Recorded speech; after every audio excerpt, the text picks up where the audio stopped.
Good afternoon, everyone. Although we are joining this fabulous webinar this afternoon from all different parts of Australia, so it may well be morning for some. But a huge thank you to everyone who has been able to join in what is a very important celebration for many Labor women in Australia, indeed women across our nation, where we get to celebrate the 10 years of having elected our very first and sadly to date only female Prime Minister of Australia, Julia Gillard.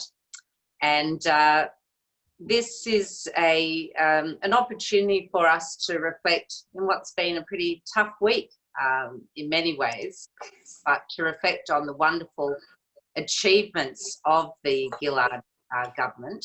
And we will come to much of that in more detail as we get to join with Tanya in conversation with Julia Gillard and special guest Wayne Swan. But I would like to really start this event today, as all important events should start in our nation, and that is with an acknowledgement to country. And I'd like to ask my colleague and friend Linda Burney, who needs no introduction to the men and women on this webinar today, but Linda is our Shadow Minister for Families and Social Services, but also our Shadow Minister for Indigenous Australians. Linda has such a long list of firsts to her name, but for the purposes of today's event, I just really want to acknowledge Linda was the first First Nations woman to ever be elected to the New South Wales Parliament, and she again the honour of being the first First Nations woman to sit in the House of Representatives in the Australian Parliament. Linda is a terrific colleague to have as part of the Federal Labor parliamentary team, and a very proud Wiradjuri woman. And on that note, I'd like to hand across to you, Linda, for an acknowledgement of the country. Well, thank you, Sharon. And firstly, let me say just how extraordinarily thrilled I am to be here with Wayne and Julia and Tanya and yourself, and to the 300 people who are on this webinar this afternoon. I'm not quite sure what my background's saying. It's been quite technically difficult to get on today, but I think with what's happened in the world over the last 2 weeks, and I'm so proud of my party on the way we've responded, is that we have been very clear about a whole range of things, about recreating what history means, about truth, and also about what decency is. So I am very proud of the Wiradjuri women and very proud of my colleagues in the Labor Party for recognising country this afternoon. I note that there has been some discussion over the last week or so about the significance of Welcome to Country, particularly with the New South Wales Police. Let me assure you, colleagues, comrades, it means so much. It is safe in our party to recognise country. I do so tonight, this afternoon, and thank you, Julia, for being here. Thank you, everyone. Thank you, Linda. And I'm going to hand across to Tanya, actually, who also is an extraordinary woman who has always led from the front in our Federal Labor parliamentary team.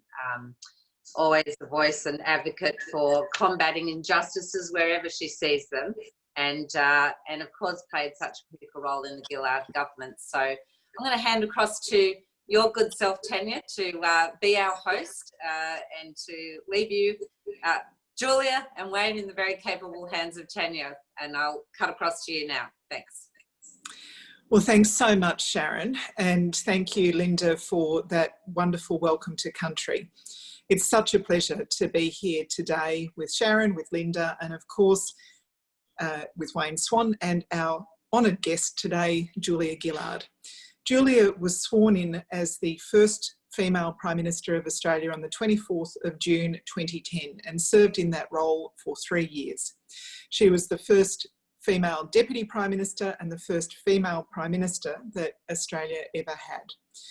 During her time as Prime Minister, we saw some nation-changing legislation. In fact, Julia's Prime Ministership was the most productive of any Australian Prime Ministership. We saw more than 590 pieces of legislation pass through our Parliament and some enormous reforms, changes to every level of education, from quality to early childhood through schools, TAFE and university, with the uncapping of university places, meaning an extra 190,000 young Australians got a chance to go to university.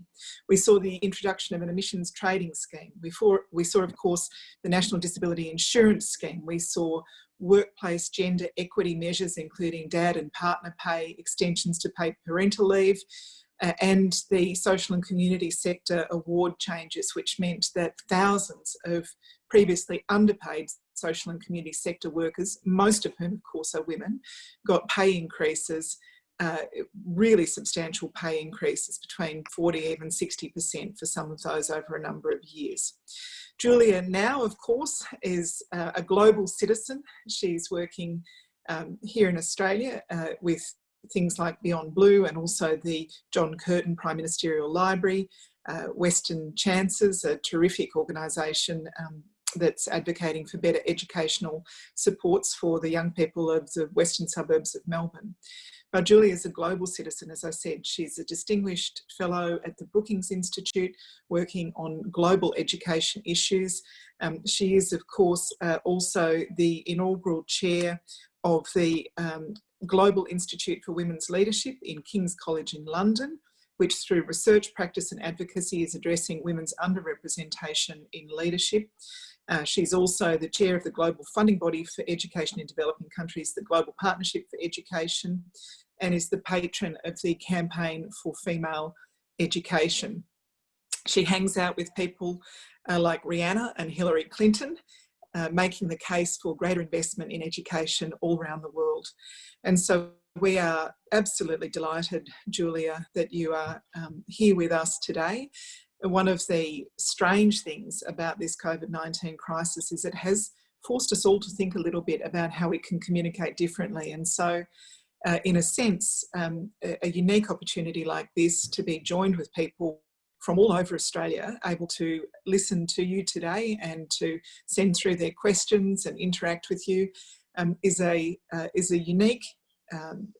unique opportunity, and probably one of those silver linings at a time like this, when we're all separated by great distances but have managed to come together in this way. So, Julia, where are you and what are you doing? I'm in Adelaide, and you can probably hear the doorbell ringing. So I think that is Beverly from across the road, who obviously doesn't realise that I'm on an Emily's List webinar. So I'm sorry for that. She will, I'm sure, get the message soon that no one is coming to the door. I've been here in Adelaide since I came back from London in about the middle of March. So quite an unusual experience for me to be on the ground for this long, and it's had its ups and its downs. You know, some days I really like it, but there are moments when, you know, you just think this is such a changed and difficult world that you really do feel the pressure of it. Well, she's a very persistent neighbour, isn't she, Julia? She's a very persistent neighbour. Julia, you said in 2011 to the US Congress, "I know reform is never easy, but I know reform is right." And your government was a phenomenally reforming government in a sense, perhaps most of all in education, which I know is a particular passion of yours. Quality early childhood education. You saw reforms to the quality of early learning. You changed our approach to school funding and the publication of how schools were going through My School website. Vocational education, university education opened up. Why this passion? Where does it come from? And what are you most proud of in that educational reform agenda? I'm going to keep apologising for that doorbell, but really being here in Adelaide explains the passion for the education reform agenda.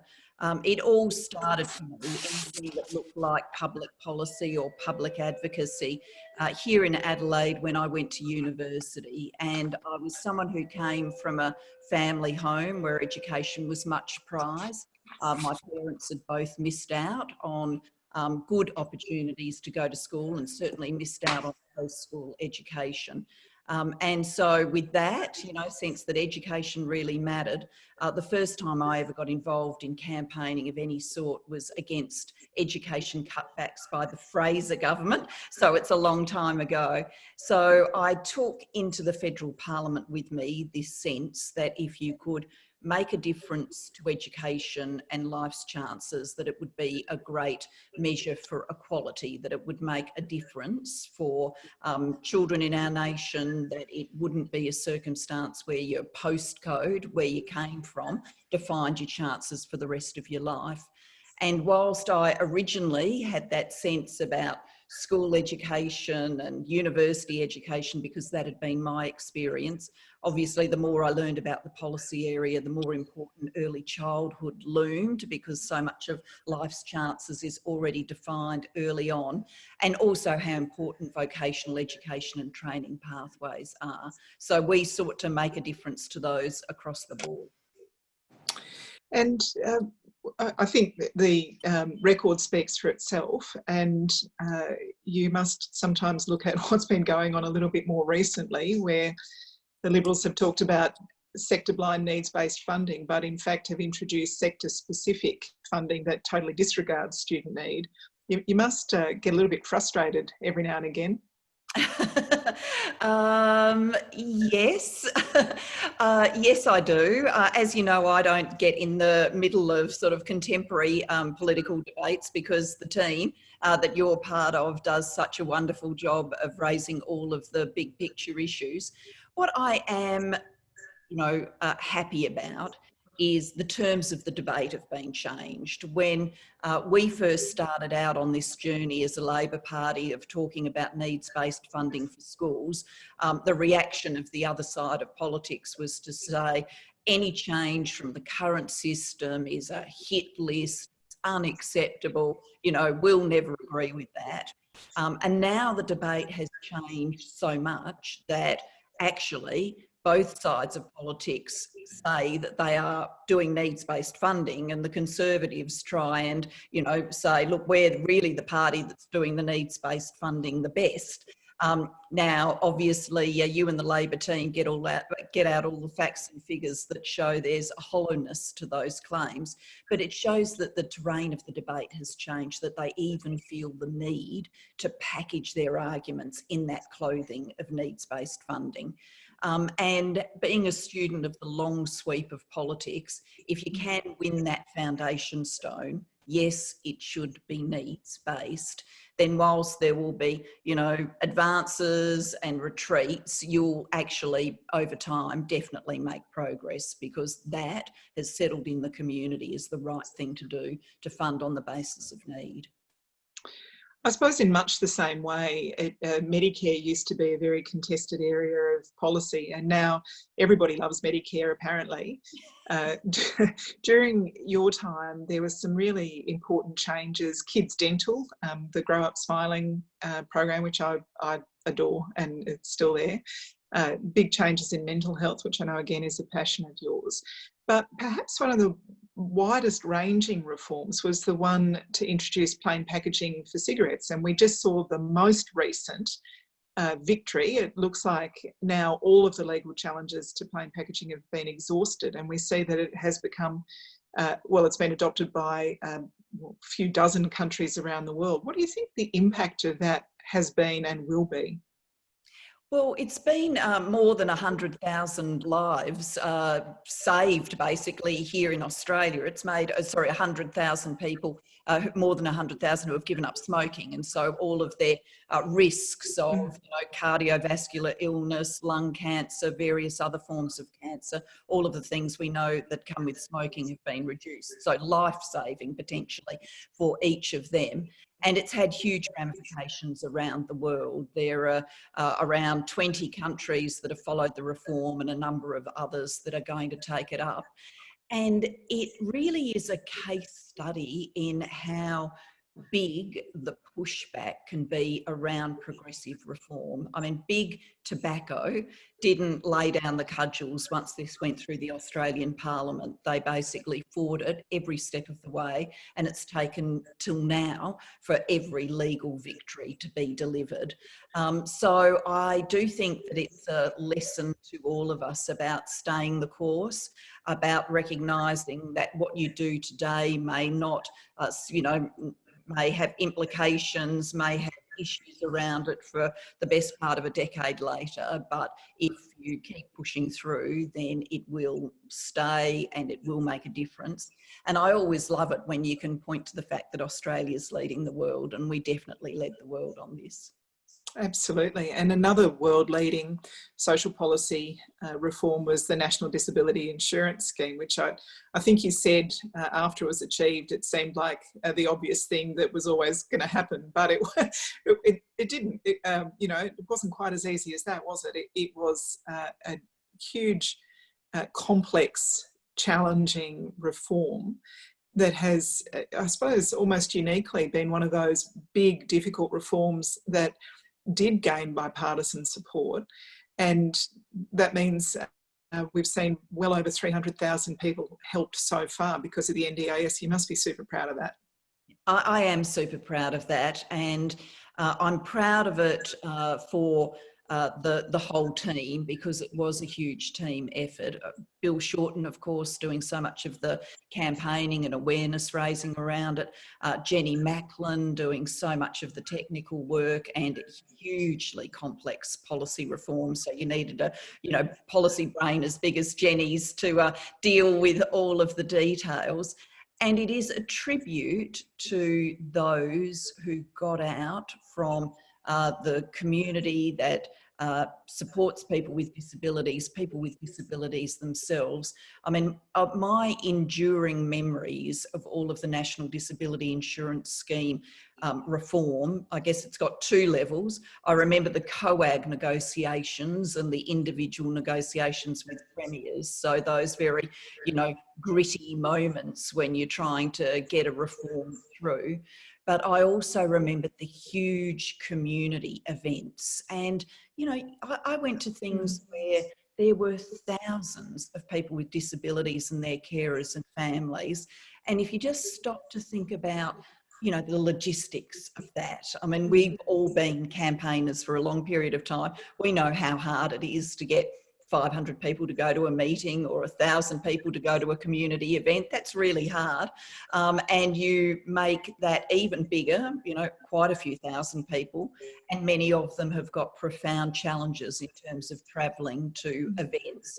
And yet they did it time after time to persuade the Australian community and the state governments that they needed to get on board with this scheme. And so the fact that this grew deep roots into the community is a real tribute to those campaigners. And you developed some pretty special relationships along the way, didn't you? And there's that beautiful photo that Sophie Dean took of you. Do you want to tell that story? Yeah, so Sophie Dean, a young girl at that stage, now older, of course, and I keep hearing the stories of what Sophie's doing now, which is lovely.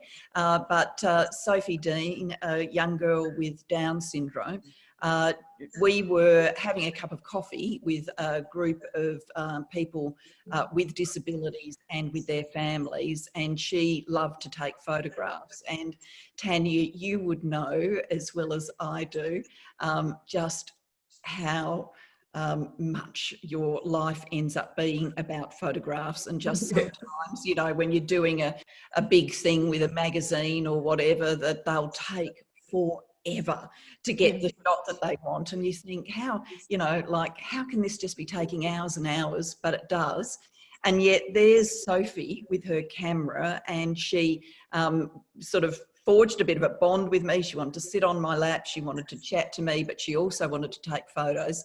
And there was just, you know, a second where I bobbed down to her eye level and she took the photo, and then, you know, bobbed back up and we had to say goodbye and go. And she got this most remarkable shot that really, I think, would put a lot of professional photographers well and truly to shame. But I think what was happening in that moment was just a really delightful interaction between me and her so curious with the camera, and me wanting to, you know, have a bit of fun and help her get a photograph. So it's a bit That's the one you ended up using on the memoir, isn't it? On the cover of the memoir? It's not the one on the cover of the memoir, but I've had it for a long period of time on various things that I put out. So one of these days, people are going to start saying, don't you look a bit too old to be using that photo? But at the moment, I'm still rolling with it. I'm all for using the same corflutes for, you know, 20, 30 years, like some of our colleagues have, Julia. I'm all for that. One of the much harder things that you did was the Royal Commission into Institutional Responses to Child Sexual Abuse, and I guess it was hard because you didn't know what sort of reaction you'd get publicly, but it came out of a lot of stories about child sexual abuse, Newcastle, regional Victoria. What made you decide to do it at that time? And reflecting back now, what do you think has changed in Australia because of that Royal Commission? Yeah, I did find it a hard decision. You know, people for decades had raised their individual stories about what had happened to them as children, many of them in their interactions with some of the biggest institutions in Australian society, churches, but not just churches. And I'd like to believe, and I think that this is true, that over the years those stories were told. Originally they were met with silence and disbelief, and then over time more people were prepared to hear and listen, and the campaign grew to say, well, this has to be about more than an individual speaking to a media outlet or, you know, explaining their truth to a community meeting. There has to be something that enables us to look at the overall. And so the calls for a Royal Commission grew. And I very much wanted to see that hurt and trauma addressed, but I was also very anxious that if you call a big, you know, judicial thing like a Royal Commission, you know, it ends up being, you know, people who are judge-like sitting on benches in very formalised proceedings. This is the way Royal Commissions have played out in the past. I was worried that it would create more trauma, that it would re-traumatise people. And so I did really agonise back and forth about, should we do this? Will it be the sort of healing moment, or will it actually be a hurtful thing? And ultimately came down on the side of saying, no, it will be the right instrument to enable some healing and to enable us to learn what we need to know for the future. And we, you know, as a government, made the big decision to call the Royal Commission.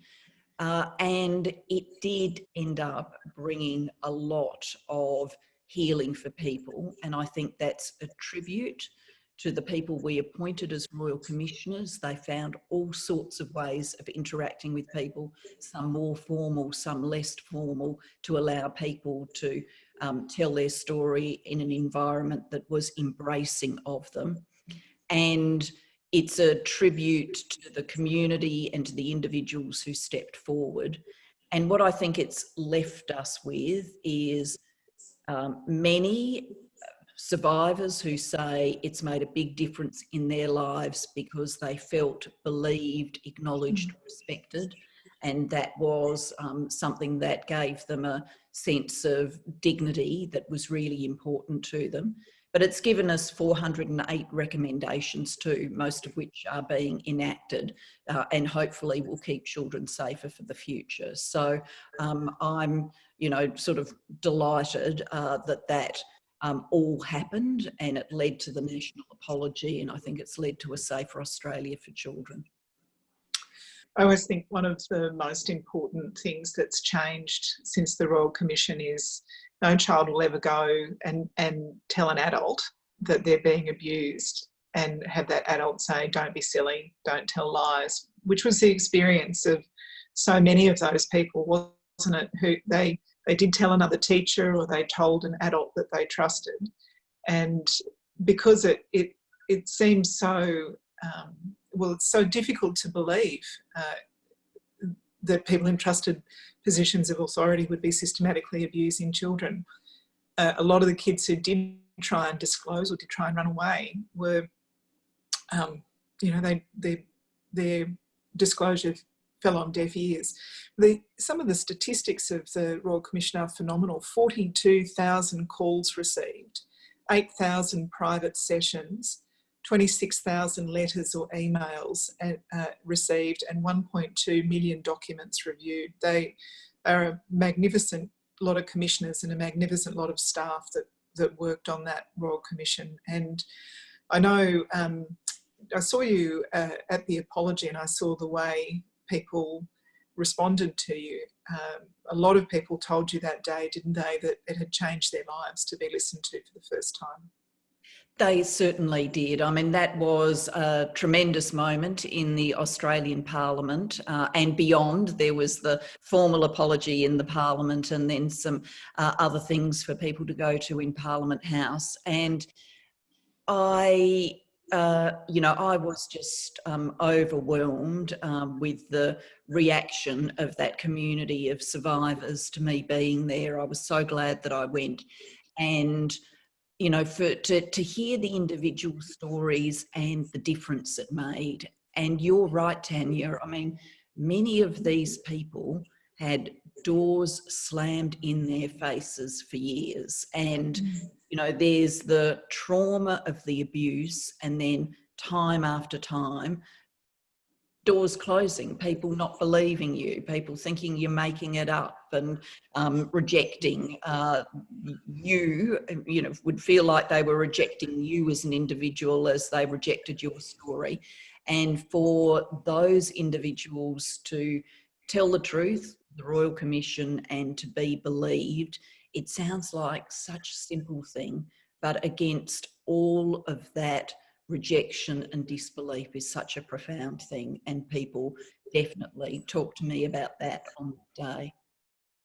And some people told their story for the first time to the Royal Commission. That was the other side of it, wasn't it? Some people told when they were children and weren't believed. Others kept it to themselves, in some cases for decades, and the Royal Commission was the opportunity to tell their story and to not feel alone for the first time. That's absolutely right. I think there's that, it enabled people to come forward knowing that it wasn't just them. And, that's a huge thing too, in terms of giving people permission to speak. Many of those individuals would have suffered in silence and possibly did think, this is only me, or this is something about me. Victims blaming themselves, very common reaction to that kind of incredibly deep trauma. And then when they see the Royal Commission get going, and they see that, people in their hundreds, indeed in their thousands ultimately, are coming forward, that would have, I think, helped unlocked their ability to tell their story, because they then knew from that moment that they weren't alone, and it wasn't something in them that had caused it, but it was something that had happened in our society to many people, and we were finally shining a light on it and prepared to address it. Absolutely. And now we're going to be joined any minute now by Wayne Swan, our very special guest, and I'm going to have to rely on the people who are somewhere else in the ether to do the technical switchover that brings Wayne in. But when Wayne joins us, we're going to talk a little bit about, we've talked a lot over the last few questions about the huge social policy reforms. And it's worth saying that along with these huge social policy reforms, of course, during the Rudd-Gillard years, we saw very substantial economic policy changes as well. There were the ones that we intended to do, and they're the ones that were sort of forced upon us by global circumstances, the global financial crisis, which, you know, Australia survived almost uniquely without going into recession like other comparable economies. So we're going to turn to a little discussion of those economic policies in a minute. But just before we do, while we're inviting Wayne in, we're going to go to our second poll question, I believe. Now, let's see if the technology works. We're going to vote. Okay. Is someone able to help us? Oh, here we go. This is the poll results for the first poll. What was your favourite moment from the Prime Ministership of the Honourable Julia Gillard? The winner was the misogyny speech. And the passing of all the legislation was the second most popular, which is, I think, a tribute to the people who are online today. So I think I can hear Wayne laughing. Are you going to join us, Wayne? Yes, I can, and I remember that very well too, because I was sitting behind Julia during that speech, and I thought, wow, this is extraordinary. So she rips him apart, sits down, and I said, what are you doing? And she said, I'm going to do some paperwork. I said, you've got to be kidding. You've just given the J'accuse speech, which, and you're going to go back and do some paperwork. It was very funny, because at that stage, no one had recognised it. The gallery in Canberra, in fact, missed it. Didn't see it to be a significant event. But if you were down there on the floor, it was electric. I remember that very, very clearly. I knew the speech sort of landed with force in the Parliament, but I guess I didn't have that sense as keenly as Wayne did. It's, you know, different when you're giving it than being able to sort of watch and observe. And that conversation with Wayne about, oh, I'm going to do a bit of paperwork. Oh, no, you can't do your paperwork. That conversation was the first penny dropping that this perhaps was going to speak more loudly than just the parliamentary chamber that day. And then you went back to the office and had emails and phone calls from all over, I think. But we've just popped up the next poll question. So, which do you think are the most important nation-changing policy of the Gillard government? And you've got multiple choices there that you can enjoy. Wayne and Julia, the economy. Let's start with the ETS, because the ETS is one of the most significant economic policy changes. The environmental impact, of course, was huge. It's the only time in recent years that we've seen total carbon emissions declining. You had the chance to do that, Julia. Did you have any doubts? Did you know it was going to be as controversial as it was? Oh, we certainly knew it was going to be controversial, and I'll be interested in Wayne's recollections on this. We certainly knew it was going to be controversial, but we were confident it was going to work. And what the evidence absolutely shows is, you know, the Australia's emissions were going up and up and up, and then for the period the emissions trading scheme was in place, they went down.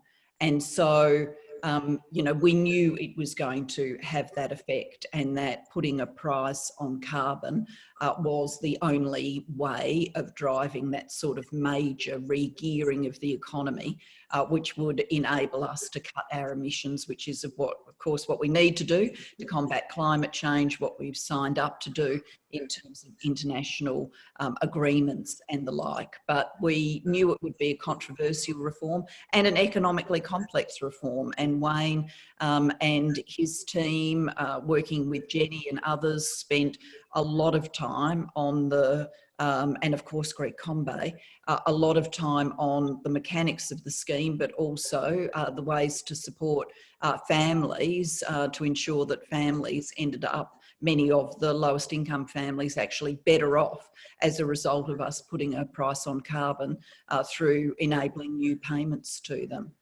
So Wayne, you might want to mention some of that. Well, it doesn't get any tougher policy, both economically and politically, than pricing carbon. And of course, along with that, the other big reforms that we were contemplating while we were doing that as well. I mean, Gonski in the end, the NDIS and so on. But, you know, we were absolutely determined that we were going to put in place the sort of reforms which would guarantee both growth and equity. And of course, supposedly, most people, and particularly powerful business interests, were in favour of a price on carbon until we actually did a price on carbon. And sadly, carbon politics were overrun by what I would say was a general mob mentality that started to develop, that the government really had to be removed at any cost. And many of those people that had previously said that they were out there to support our price on carbon miraculously suddenly weren't there. And that's a shame, because, you know, we had put in place economically a pretty sound set of policies. We'd avoided a recession when the rest of the world went into recession. When the global financial crisis became the Great Recession, the rest of the world struggled for half a dozen years or so, whereby in Australia, our growth was the best of just about any advanced economy for 6 years. The Rudd government and the Gillard government have an incredible economic record of growth with equity, and also putting in place the structural changes we need to set the country up for the future. So it was disappointing, but the outcome in the end. But Australia's paid a very high price for the abolition of that carbon price, as we've subsequently seen. But full credit to all of the team, the people who worked on a carbon price under Kevin himself, then our team again in the second period. We're all on the right side of history, and we're all pretty proud of that. Do you think either in the carbon pricing policies or the stimulus policies from the period of the GFC, there are any lessons that we should be applying today, Wayne? Too right. We always were determined when we dealt, first of all, with the GFC and then what became the Great Recession through 2010, 2011 internationally, not to repeat the mistakes of history. And the mistakes of history is that governments have generally been too timid and too late in responding to dramatic economic events that occurred in the Great Depression. It occurred in the recession in Australia in the 90s. Governments weren't quick enough. They were not forceful enough. So when the global financial crisis came along, we were determined not to do too little and not to do it too late. But most importantly, in terms of the context we find ourselves in now, that we were determined we would not prematurely withdraw our stimulus. And as you well know, Tanya, we put in place a pipeline of projects, particularly the social housing, the schools program, that meant that through 2010 and 2011, Australia outgrew the rest of the world, and importantly, had low unemployment and low business destruction because we kept our stimulus in place. And the big mistake that's being made now, that was made in the Great Recession, is that countries like the US and Great Britain withdrew too early from their stimulus. So we can't and shouldn't make that mistake now in the grips of this global recession.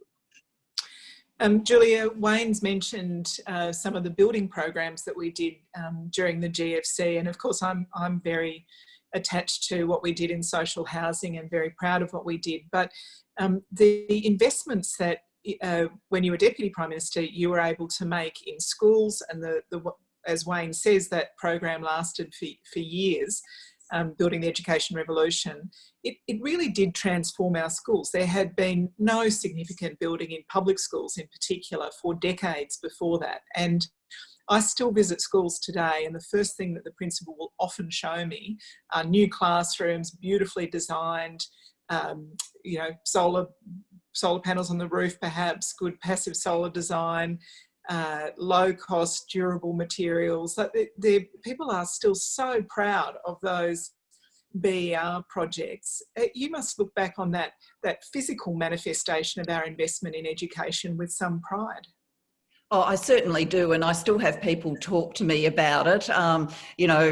People, as I move around the country, talk to me about what happened in their child's school and the difference that it made. And I've got some wonderful memories from going around the country, and I visited so many schools and saw with my own eyes the impacts of those projects. Sometimes it would very well, not just sometimes, often I'd have to say, it was incredibly frustrating that the media, focused on when you're doing a stimulus as big as that around the country. Obviously, there are some examples where things haven't gone as well as you would have liked. They focused on that and didn't focus on the overall. And it got, all of that got quite kind of ridiculous. I remember being in Western Australia and going to a school and talking to them about their Building the Education Revolution project, which was still under construction. It was a new school library. And I met with the builder, who literally said to me, I was about to give the young blokes, the young male apprentices who worked with him, I was about to give the young blokes their notice because I wasn't going to be able to keep them on. And then this project came through and I've been able to keep them in jobs. And I met with the school librarian, who was so excited that there was going to be this new facility that she had postponed her retirement because she wanted to set the new facility up before she went. And somewhat cheekily, I rang a journalist at the Australian newspaper just to say, I've just been to this school and this is the story. And you'd have to at least say the journalist had a sense of humour, because he said to me, oh, I could get that in the paper tomorrow, but the headline would have to be, Building the Education Revolution makes old woman work longer. There's no way that's getting in as a positive story. So it's going to be about this, 60-something-year-old librarian being forced to work that extra year. And it sort of, it stays in my mind, summed up the ridiculousness of the media treatment of that reform program and stimulus program compared with our community. Wayne, you must have a view on that. Well, I certainly do, but more importantly and constructively, that program, the Building the Education Revolution program, also the social housing tenure that you oversaw, and also other big infrastructure projects came together as a pipeline, so that the builder that Julia was talking about could take a decision that he would keep his apprentices on, or hire an additional person, because they knew for a year or two that there's a clear pipeline of work. And at the moment, the business community in particular is not getting the sense that that pipeline's going to be there. And I really fear for what will happen around Christmas if we get to this September cliff. There's nothing for the next 6 months, I mean 9 months, 12 months, to drag us out of that hole. And clearly these programs for a couple of years there were the basis, if you like, the platform upon which we grew, when the rest of the world in that period, 2010, 2011, was a basket case, and people were talking about, another great recession, much of the language during that period. So I'd really think the lesson is, don't make the mistake of what was made after the Great Recession in the UK and the USA. Don't make the mistake that we made in the 90s, and don't make the mistake of the Great Depression. You can't withdraw stimulus too soon. You have to have a pipeline of work to instill confidence, to keep people in work. So people used to say, you don't feel the bullet that you dodged. Do you think that was what happened with the GFC and your time? Certainly, but it was a broader attack on us that was demonising government and government intervention to protect people at a time of economic carnage. That was the broad ideology that was around, and of course that ideology has now been overthrown by the fact that we've had a epidemic, a crisis which has evolved into a health crisis that's evolved into an economic crisis, which has yet demonstrated the need that when big events happen, all this demonisation of the role of government, we need smaller government and so on, is just a load of rubbish. that governments are elected to protect people, and the ideological straitjacket that's been constructed around trickle-down economics says we shouldn't be doing these things. Well, this pandemic has at least demonstrated the importance of having good social safety nets, the capacity of government to stimulate the economy, that low-paid workers actually do a lot for the economy, and it's not just executives on high pay that carry the country through. I mean, what coming out of this will be a demonstration of why a strong government working with the private sector is as important in an economy as it has ever been. Thank you. And I guess it's worth also mentioning that while all of this was going on, all the social policy reforms, the ETS, the stimulus, we were getting ready to roll out a proper national broadband network.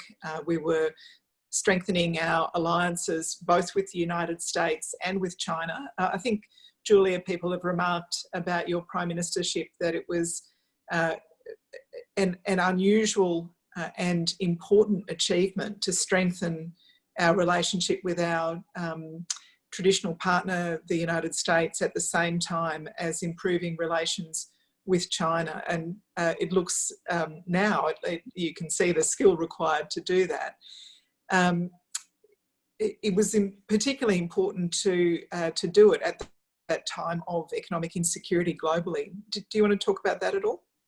Sure. I mean, on the foreign policy side, it was an interesting period, and the G20, and Wayne, of course, would recall this, the G20 had really come into its own at leaders level in particular in response to the global financial crisis. And, you know, Kevin Rudd worked very solidly to make that happen, to make the G20 at leaders level where the world would come together and talk about coordinating economic policies, and that was a huge achievement. It did mean that the G20 was then able to deal with a lot of other issues as we moved further away from the immediacy of the global financial crisis and economies were still in repair. So I did have the opportunity to engage in that kind of multilateral work. There were many, you know, things that Australia was doing on the world stage at that point in time, including seeking election to the United Nations Security Council, which we were ultimately able to achieve. We were seeking to have a G20 in Australia, and that did occur. We hosted the Commonwealth Heads of Government meeting. But as all of that multilateral work was happening, there was the need for us to focus on the big relationships that really matter. The US, China, Indonesia, India, not only to just try and keep them in good repair, but to work out how to build on them. And there was a lot of theorising in the Australian foreign policy community at that time that it was kind of impossible to take a step forward with the US and one with China, that this was a zero-sum game. And so if you got sort of closer to one, you had to get further away from the other. And we were able to show as a government that that wasn't true, because we took a step forward in our alliance with the US, most particularly agreeing to having US Marines train here in Australia's north, at the same time that China agreed to uplift our relationship, so there would be annual meetings every year between leaders. And we were able to deliver what I think is really still the sort of guiding template for Australia as it comes to navigating the geopolitics of this time, and that is the policy paper which we called Australia in the Asian Century. And yes, you know, things have got tougher from a whole series of perspectives since we were in government, but I think the architecture, the big policy thoughts in that document, Australia in the Asian Century, have stood the test of time. I actually remember those cabinet meetings, looking at the various drafts of that paper. It was a very methodical approach that I don't think we have really seen otherwise in thinking ahead about our relationships with countries in our region, thinking about the economic economic relationships, the security relationships, but also how we use our social bonds, how we use soft diplomacy, including in higher education, for example, to cement those relationships. We're going to very shortly go to our third poll. I'm just wondering if Wayne had any last remarks on the economy that he wanted to make before we wave him goodbye. Going is with good health through surfing, as I understand it. Yeah, no. Well, that's a free kick. I think, we're immensely proud of what we were able to do through both the Rudd government and the Gillard government to put employment first. I mean, the levels of unemployment and business failures in this country through that 6-year period were very low compared to the rest of the world. But importantly, given all of those challenging international circumstances, we're still able to grasp some very big reforms domestically and get them going. And you can be critical of us from a variety of perspectives, but we never gave up on what I regard as the fundamentals of the economy, investing in our people, looking to our sustainability for the future, and understanding, essentially, as the pandemic has demonstrated, that at the end of the day, our people and our workforce are our greatest strength. And I think our policies really reflected that through both periods of government, but sadly, towards the end, those important issues got overwhelmed by a tide of argument that was about demonising the role of government in the economy and elevating deficit and debt over investment and so on. Some of the things that we're now going back to have another discussion about. Well, thanks very much for joining us today, Wayne. Pleasure. Thanks. And actually, we'll just finish this section by saying Wayne's mentioned investing in our people, and really one of the best investments we can make in our people is investing in education. And I think, Julia, one of your achievements was you really focused our attention on inequity in education and how unfair it was that children's life chances might be determined by their postcode or the family they were born into. But more particularly, that investment in education isn't just because it's fairer for individual children to get a great education. It's also because as a modern economy in a world that's changing so swiftly, one of the best investments we can make in our collective future is a great education. Oh, you're right, and I spend a lot of time still on this, but now with the kind of global perspective. And, the statistics are truly scary about whether we are investing and preparing young people for the world in which they're going to live. The statistic that always sticks in my mind is in 2030, there will be 1.6 billion young people on the planet, and half of them will emerge from their education with skill levels at or less than what we associate with lower secondary, so 10 years of schooling. And yet any business person, any employer would tell you that the jobs of the future are going to be jobs that require higher and higher education levels. And so, given we know that education is correlated, is a very important factor to the development of peaceful resolutions of conflict, to increase levels of security, to increase levels of gender equality, of equity more broadly, that if we are denying that many young people an opportunity to get the skills they need, then it's a recipe for a less peaceful, less prosperous planet. And if you bring that back to Australia, and we saw this very clearly as a government, we wanted our nation to be one of the nations that's won that education race, that was at the forefront, that was investing in our people, giving them the skills and capacities that they would need for the jobs of the future. So that's an individual story, but it's also a national economic development story, and we understood both edges of that.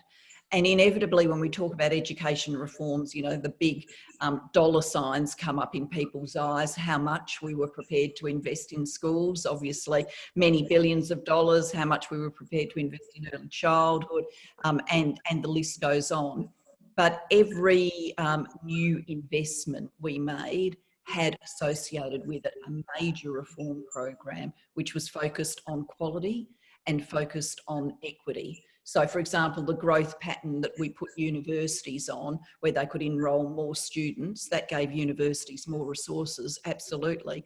But we also said to universities, there will be payments that are tied on the basis that you are enrolling people from groups who have historically missed out on education, our Indigenous Australians, people from lower SES backgrounds, people from non-English speaking backgrounds. So we married the reforms to increased equity in school education, in early childhood education, certainly married the reforms to increase quality. So they came as a package to, you know, lift equity, lift quality, lift our national preparedness for the future. And the National Partnership Agreement for Disadvantaged Schools, for example, when you look back on that, you evaluate the results. We actually saw better reading and writing from our children. Yes, we did in some of the schools. And, you know, this is a really important, you know, truth in here, because you can watch public policy debates bog down on the basis that, you know, it's definitely true to say that by the standards of the world, Australia has had a good education system, not the top of the top, but we've had a good education system, so we can do more to make it a better system. But what's certainly true is it's had a long tail of disadvantage. That is, if you come from a disadvantaged background, if you're Indigenous, if you're from a non-English speaking background, if you're a child with a disability, then the statistics will tell you that that child is likely not to get a good education. But what the national partnerships told us for sure is it doesn't have to be like that. If you get the resources right and you get the teaching right and the quality of education provision right, children from the most disadvantaged backgrounds can still get a great education. And there's a moral driver on us to do that for every child, but there's also this economic driver to make sure that every child turns into a citizen who can be someone who contributes to the development of this nation. It's interesting, isn't it? Because people think about investment in quality early childhood. You know, the most common way we talk about it today is as a workforce enabler for parents, and it is, of course it is that. Nobody's going to leave their children if they don't believe that the quality of care that they're getting is good. But more than anything, it sets children off on a path of lifetime learning, and the advantages of that accumulate over years and decades. And yet, you know, by the time the kids who got access to preschool as 4-year-olds who otherwise wouldn't have, other than the changes that we made as a Labor government, nobody really draws much of a connection between the increased lifetime learning and earning capacity of those people with those very early changes. But they are some of the most fundamental we can make. Yes, the early learning, I'm really proud of the fact that we can see, you know, you used to have standalone kindergarten which offered, you know, very good early learning, but it was very hard for parents working with their kids to standalone kindergarten. We took the best of that, made sure that it was in childcare, made sure that it was in family daycare, and as a result, more children emerged from years before school ready to go to school and learn. And, you know, teachers, if you talk to them, can tell the difference between the kids that, you know, and I had these conversations when we were doing these early childhood reforms. You know, teachers, year one of school, you know, prep, whatever, reception, called different things in different parts of the country. But teachers could tell who had had the benefit of an early learning program. And it was, you know, it's all the simple stuff about being able to sit and pay attention, you know, colours, numbers, shapes, being able to hold a pencil, all of those sorts of things. And if you're behind then, it can be, you can catch up, but it takes special efforts to catch up. And so if we make sure every child has the benefits of that early learning, gets to school ready, go with the school curriculum, then that's going to give them the boost they need for the rest of their lives. So they say if you have got the basics by age 8, you'll be okay. And if you don't, you'll struggle. And I think that's, you know, both a cause for great optimism because we know what we have to do to set kids on the right path, but it also, you know, it tells us how tragic it is if kids in those early years of schooling or the middle years of schooling haven't got the basics. They will really struggle. Now, we've got our second poll results, Julia. Right. The most important achievements of the Gillard years were tied between the NDIS and the Royal Commission, and the ETS came a close third. And we now got our third poll up on the screen, which is what do we need to do to make sure we have another female Prime Minister in our lifetime, and mentorships and training, invest in women candidates. Emily's List, the sponsor of today's webinar, might have a view on this. Continue to ensure 50-50 targets are met and maintained, ensure senior leadership team has gender balance, all of the above. So people can put their submissions in. We're going to go to audience questions for a while now, Julia. We asked people when they registered if they wanted to ask you some things, and we were overwhelmed with people who did want to ask you. How can we encourage women from different cultural backgrounds into the party and make sure they feel like they belong? This is particularly important because we've had a week of news about ethnic branch stacking, and of course we do want people to join our Labor Party. We want them to do it properly and according to the rules and for all the right reasons. But when we talk about this sort of culture, it does turn off a lot of good people of goodwill. They think, oh, I don't want to be involved with that sort of behaviour. How do we welcome more women, and particularly more women from culturally diverse backgrounds, into the Labor Party and make sure they feel they've got a home with us? It's a great question, and you know, I do want to, before answering it, just say I think it's worth stopping and pausing about how much Labor has achieved in terms of bringing women into parliaments around the nation, but particularly the national parliament.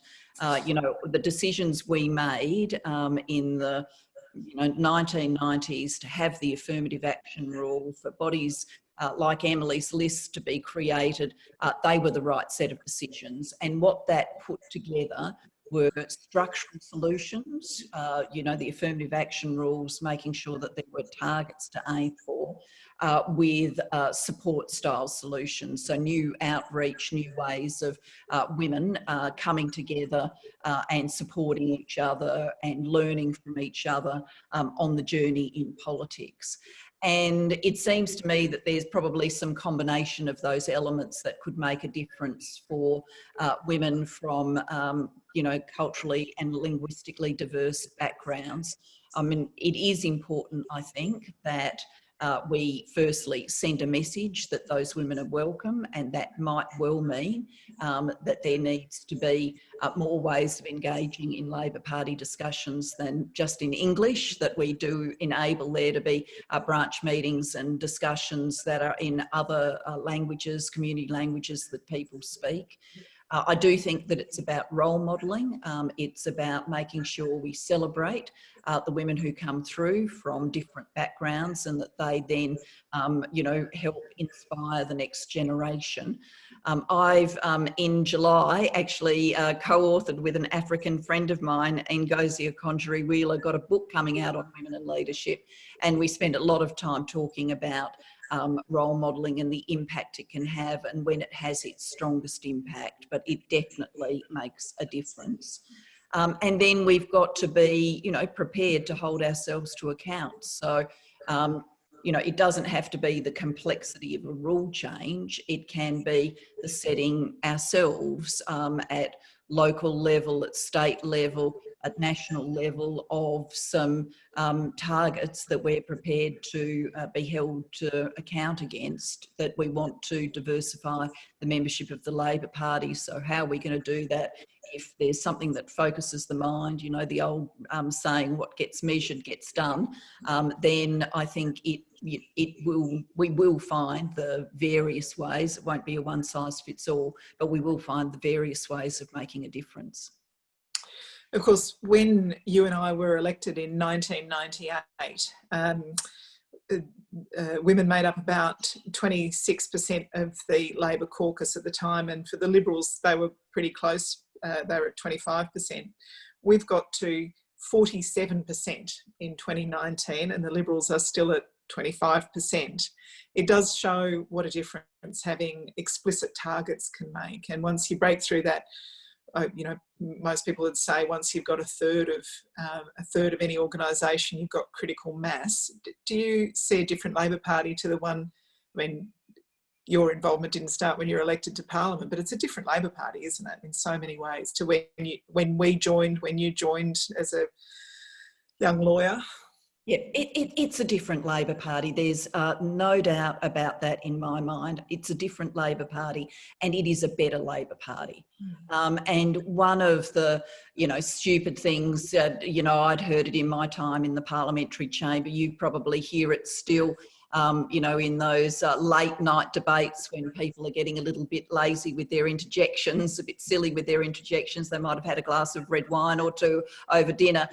You will sometimes hear from the Conservative side of politics snide remarks about affirmative action and, kind of quota girl, and you didn't get here on merit and all of, all of that kind of stuff. You would have heard a bit of that too.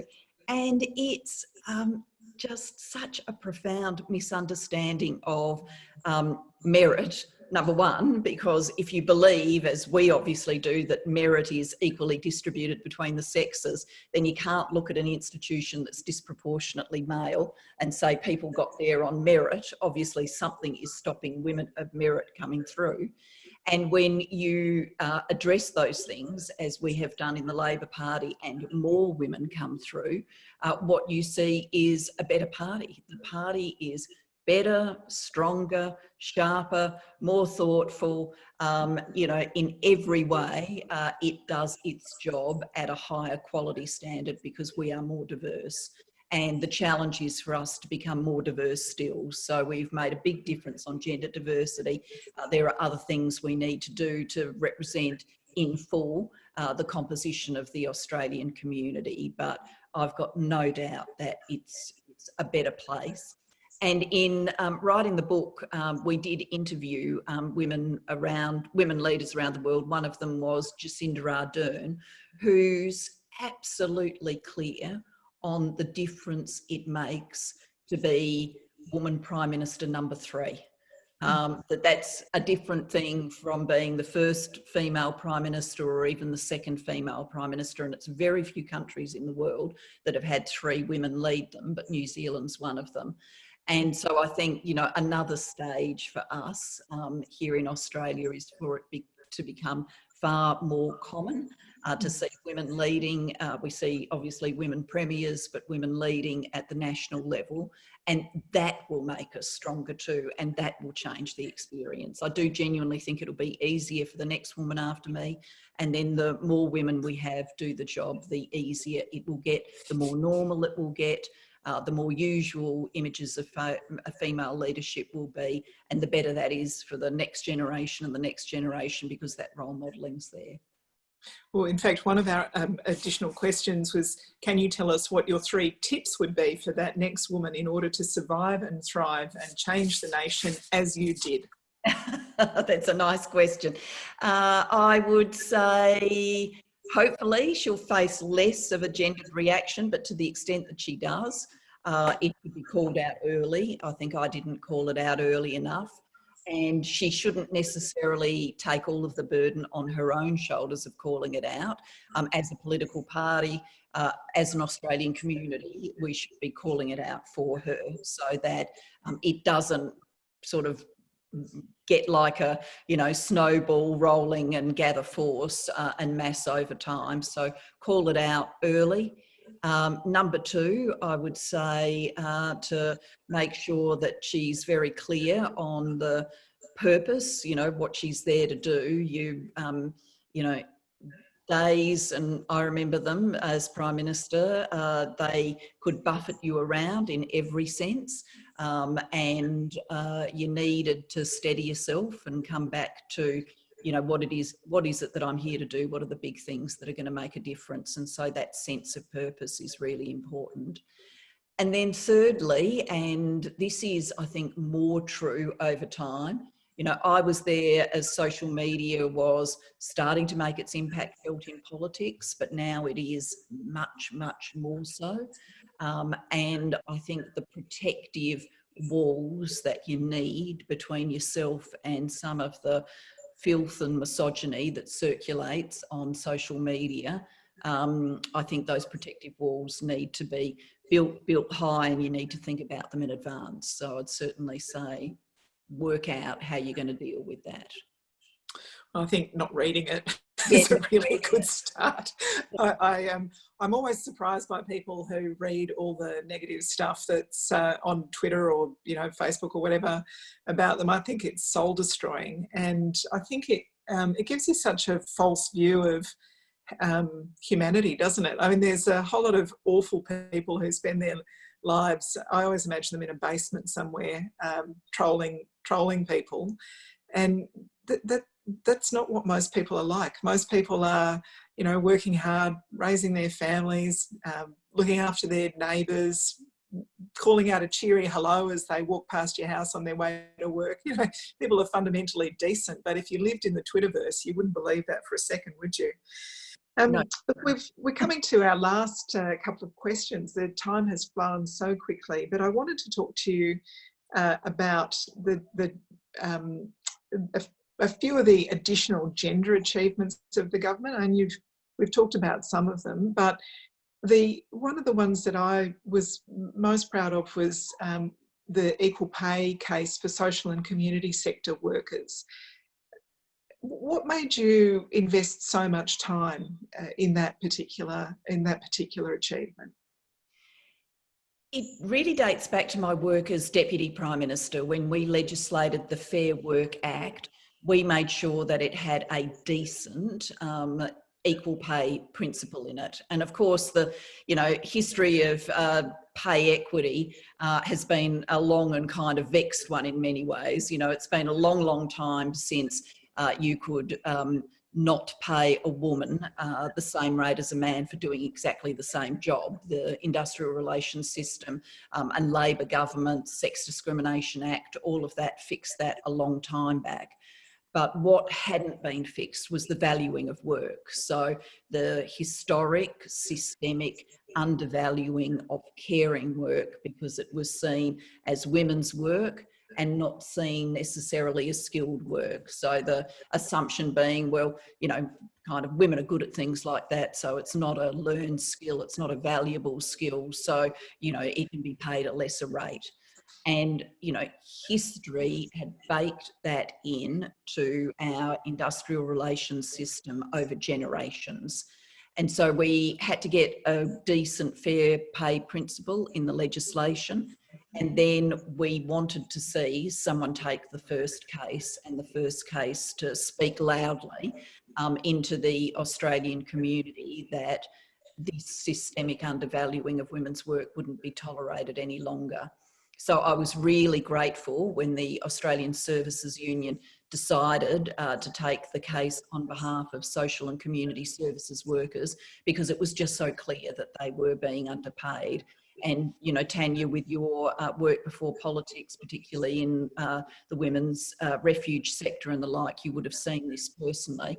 You know, you'd have professionals with degrees and with many years of experience working in things like refuges and getting paid, you know, 20, 30% less than professionals with comparable qualifications at the same level and years of service in other areas. It was just undervaluing.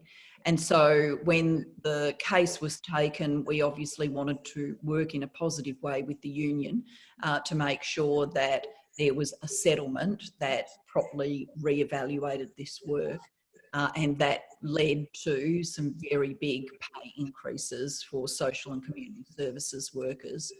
And one thing that I am hopeful about this era that we're in now, where we spend our lives on screens talking to each other instead of meeting each other in person, I mean, this has been such a disruptive time, such a tragic time for so many. It's almost feels like the wrong thing to say maybe we can learn some things from it, but I do think we can. And one of the things I think we can take with us is this crisis has required us to reevaluate, you know, who is it that really keeps our society running? When the going is as tough as it is now, who is it? And there are women and men who keep our society going at a time like this. And it might be women in caring professions, it might be, you know, men driving trucks to get deliveries through. But what's common to all of those workers is they've not been very well valued. They've been viewed as, you know, low pay, not good jobs, not people that we want to reward or praise. And I hope that this crisis not only requires us to rethink that in the moment while we're still predominantly in our own homes, but we take that with us as society normalises that there's, you know, true value in that work and it should be recognised and properly valued. And if we took that spirit with us, then I think we'd be making a profound difference on the gender pay basis too, because many of those professions are historically undervalued, professions that are predominantly undertaken by women. Well, we've certainly changed our views about who the critical workers are in our community, and you've named truck drivers, cleaners, obviously, the childcare sector. You know, at this time, it became apparent just how important. Well, though, you know, most of us knew that it was important, but it became more obvious to a lot of people how important our early childhood educators are, and yet. Another example of an industry, because it's 96% female, that is absolutely underpaid. There's no way if half of our early childhood education and care workforce was male that the wages would be as they are today. That you wrote an article about some of the things that might be. It's wrong to say upside after such a terrible, you know, terrible health impact, but some of the positives that we might take from this. And you talked about recognising the importance of our frontline social and care workforce.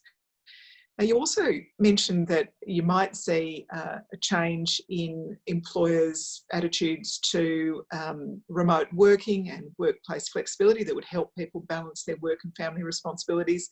And you hoped in that article that it might be an opportunity for some of the fathers to do a little bit more if they've been working from home at the same time as mothers. This comes back to the extension of our paid parental scheme to dad and partner pay. How important do you think it is for men to pick up some of that domestic burden if we're going to have true equality? Oh, a slight Dorothy Dixon. Glad you mentioned that. I admit it. All of the evidence I see now with my work at the Global Institute for Women's Leadership, we spend a lot of time looking at this kind of stuff, and we've spent a lot of time thinking about what we're learning in this period through the COVID crisis.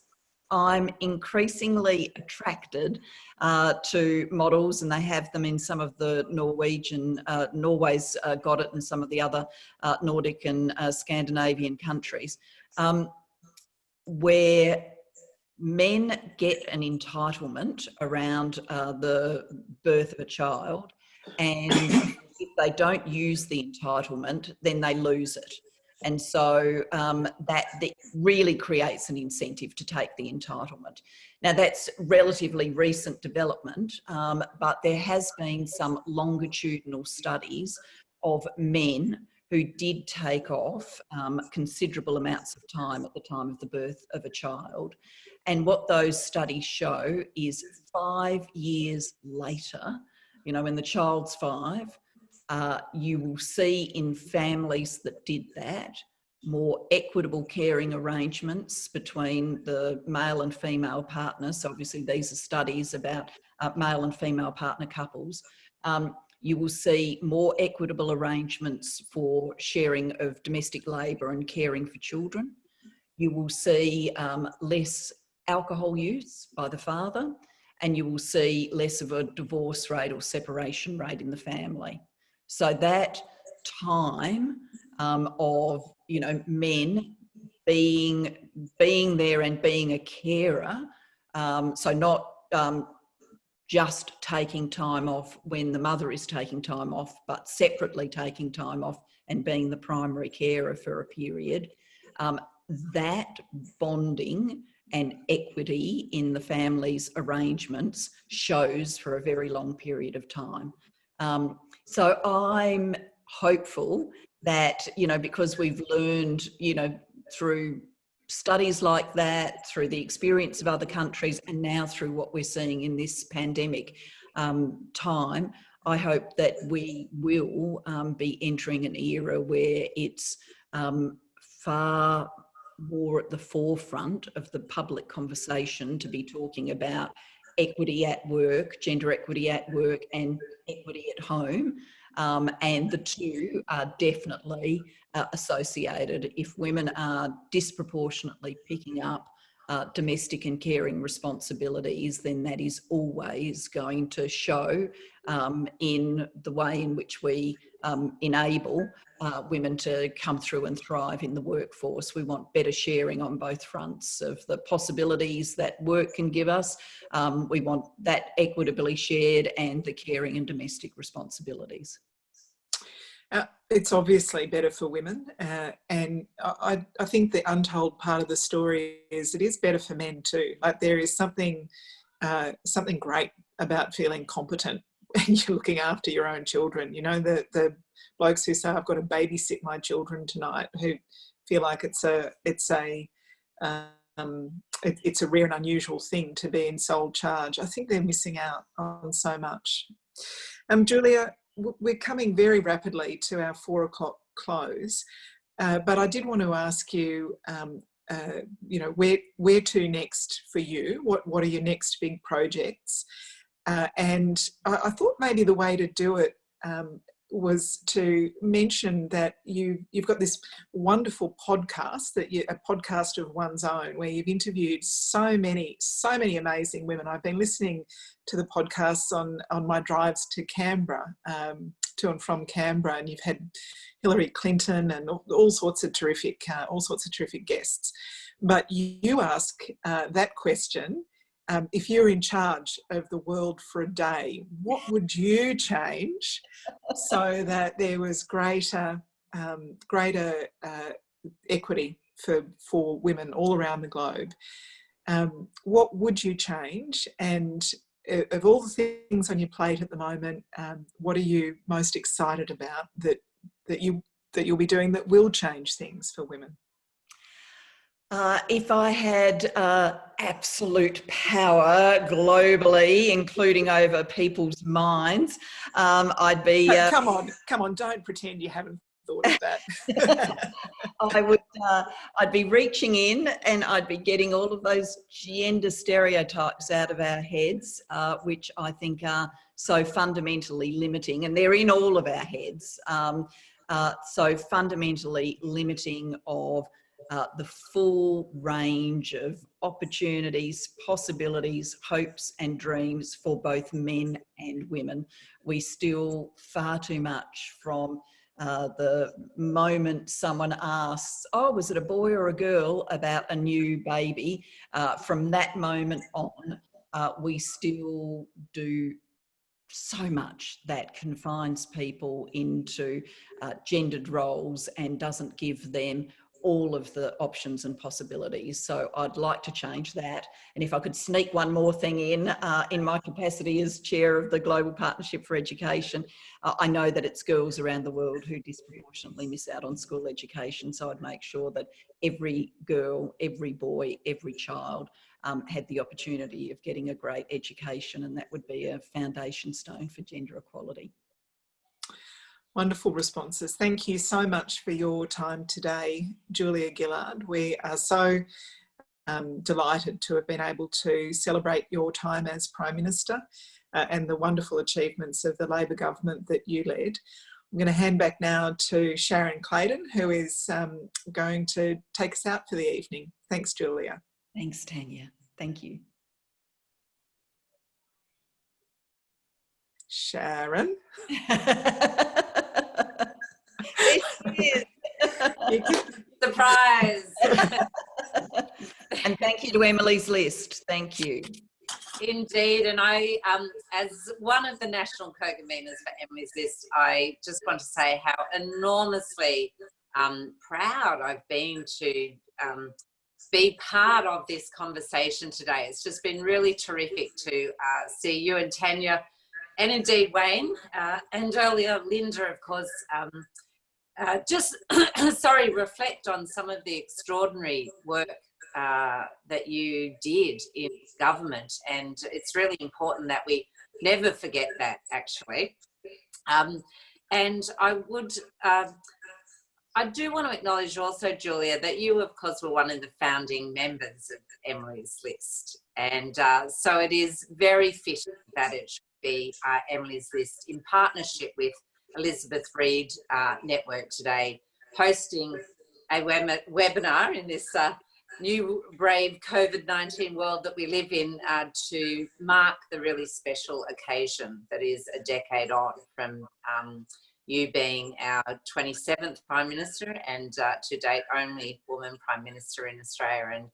And we are forever grateful, not just for the work in your time as Prime Minister, but the incredibly dignified way in which you've conducted your life after politics, and the enormous body of work that you are doing now for women and girls across the world. So it's really important that younger women and girls see that, see the work that you're doing, and it does make a difference. You can't be what you can't see. We know that. So huge thanks.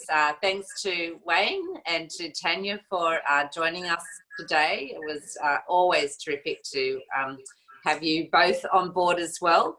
And I did want to say that, for those people who are wondering, how they can help support more progressive women into parliaments, it is organisations like Emily's List and Elizabeth Reed Network that are doing much of that hard work. So, or helping to support, providing the necessary support network for those women wanting to come through into politics. So, if you loved the misogyny speech as much as the poll suggested, and indeed we know it's now voted as Australia's most unforgettable Australian TV moment, I understand, Julia, despite the Australian media being a little slow to pick it up initially. And indeed, I'm sure many women on this webinar, like myself, learnt to wash our hands to the misogyny speech throughout the COVID-19, and enjoyed all the TikTok reenactments as well. So it really took on its whole new life. But you can jump onto the Emily's List website and purchase aprons, tea towels, and indeed posters of that misogyny speech for anybody who likes it. But importantly, you can also make a donation or indeed become a member of Emily's List. We have 5 elections on the horizon. We have a by-election right now in Eden Monaro with an Emily's List candidate, Christine McBain. We have the Northern Territory, Queensland, ACT, all within the next 4 months of coming up, and we'll have WA very early next year. So there are lots of reasons to be trying to support organisations like Emily's to make sure that we support progressive Labor women into politics across the country who are going to stand up and give voice to the principles around equity, diversity, choice, childcare and equal pay, all of the things that we heard you talk about today, Julia, and remain enormously grateful for. The final thing I wish to say is just a massive shout out to Marie overall and her team of fabulous feminists at Emily's List. and to Chris Black and the Elizabeth Reed Network for the terrific partnership today to make sure that this webinar took place, and that we all took a little bit of time out of our busy lives today to just pay tribute to you, Julia, and the fabulous team that you had in your government, and the difference, the profound difference that you have made to so many lives. And on that note, we're going to say a happy Sunday afternoon to each and everyone, and look forward to seeing everybody remain very engaged in the politics of making sure that we've got good women representing us across Australia. Thank you. Bye. Bye. Thank you.